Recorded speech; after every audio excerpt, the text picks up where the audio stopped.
So how do we remain competitive? Well, we have to have an environment that's pro-business. And Washington does a marvelous job. We keep our end of the deal up. We do have a very pro-business and aggressive environment here for bringing people in. But it falls short, not at our level, but at the state level, and also at the federal level. They have to have a less regulatory environment. There has to be less corporate taxes. We're at 30%, well, Ireland's at 10%. If you're going to relocate a business, are you going to bring it to Washington, Missouri, or are you going to bring it to Ireland? My gosh, that's pretty simple. So, and one of the U.S. bank data processing centers went to Kansas. They went there, not because it's anything wrong with Washington, but they went there because Kansas is very aggressive in the way that they court new businesses, and they give them what they call an upfront package.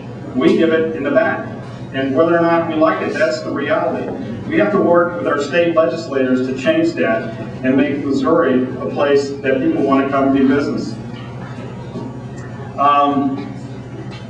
Some of the things that I've done recently is I cheated. I kind of got some of these ideas from John Grisheimer, our senator. He's just about to finish his term. But he talks about emergent technologies. People don't realize it, but in our medical industry here in Washington alone, medical services, medical industry, hospitals, you name it, 150,000 people come to our town every single year. That's pretty amazing. There's something going on there. That's a business, embedded business right there. We have 120,000 people come to our retail facilities. So how do we capture that? We have to come up with business profiles that will reach out to those people.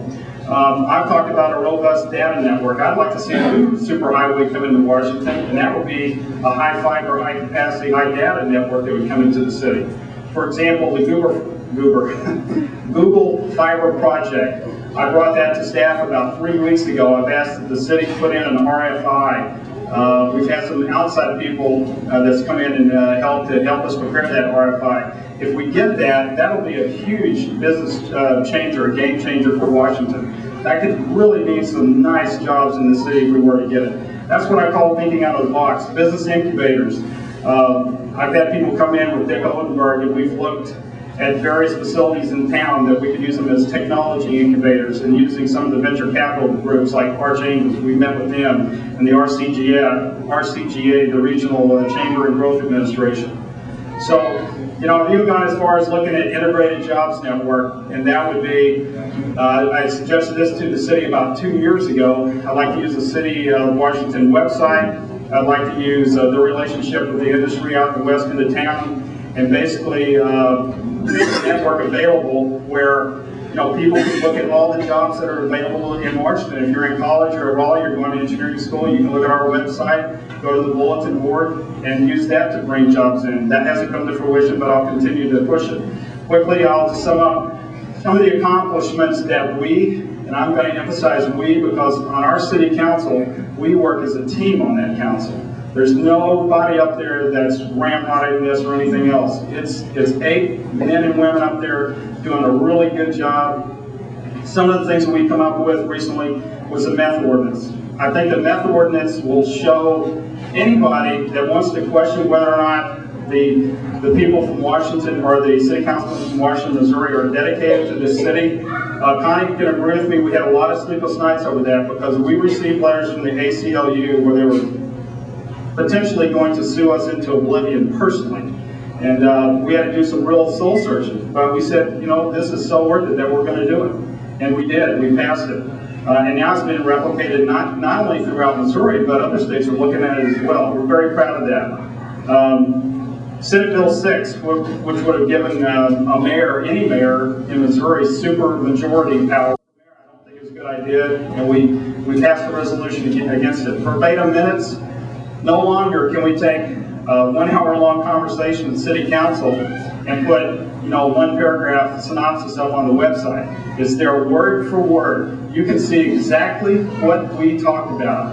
And if you don't think that's a big deal, talk to any city councilman and they will tell you the value of being able to go back 2 years and recall exactly what we talked about. 25-mile-an-hour speed limit. We did that from a request from people throughout the city that felt like it was the right thing to do for the children. We passed that.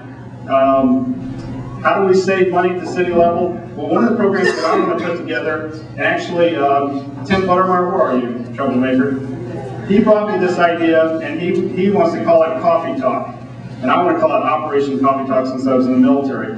But with Operation Coffee Talk, we're going to open up lines of communication with all the employees. We did this at American Airlines where I fly now.